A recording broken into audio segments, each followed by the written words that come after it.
Good day. Welcome to Vein Health. It's only the tip of the iceberg. And you say, icebergs, veins, what is she talking about? Well, I'm Deborah Ray, and joined today by Dr. Dan Mountcastle. We are here to talk about what goes on at the Mountcastle Vein Centers. That is only the tip of the iceberg for so many people. A pleasure to have you join us today. Hello and welcome. Thank you, Deborah. So the tip of the iceberg, you told me something, and we're going to see actually a photo on the screen of an amazing story, because you're full of amazing stories of people that actually had visible evidence that may be related to varicosities, spider veins, but restless leg syndromes, leg cramps. Tell us about that corona and that vein story, if you would, please. All right. The iceberg idea came in the middle of the night. I realized that most people think that vein work has to do entirely with spider veins and varicose veins. Most doctors think that. They usually think it's just cosmetic. But spider veins and varicose veins are just the tip of the iceberg. Most patients with bad vein disease don't have any varicose veins on the surface. They have veins inside. The physical signs of vein disease is micro-phlebectasia. Big, long name. We usually call it blue feet. I put a picture on the back of our brochure.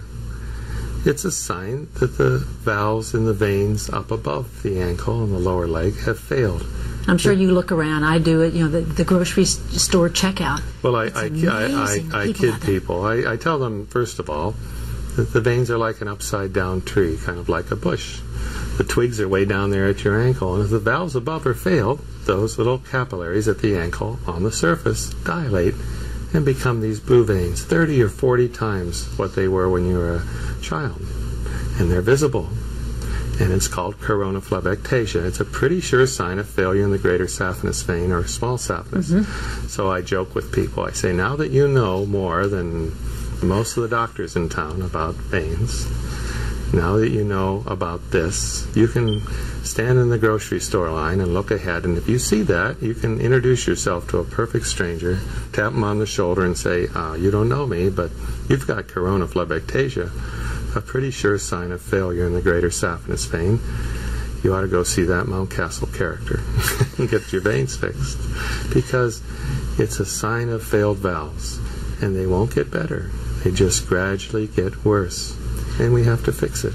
But fixing veins, you say that, but many people perhaps have had vein stripping and have not had their veins fixed. It's one of the real tragedies, and one of our challenges is to improve public education and the medical community's education and let them know that there's a lot to do. First of all, if you've had a vein stripping, you probably never want to see a vein doctor ever again.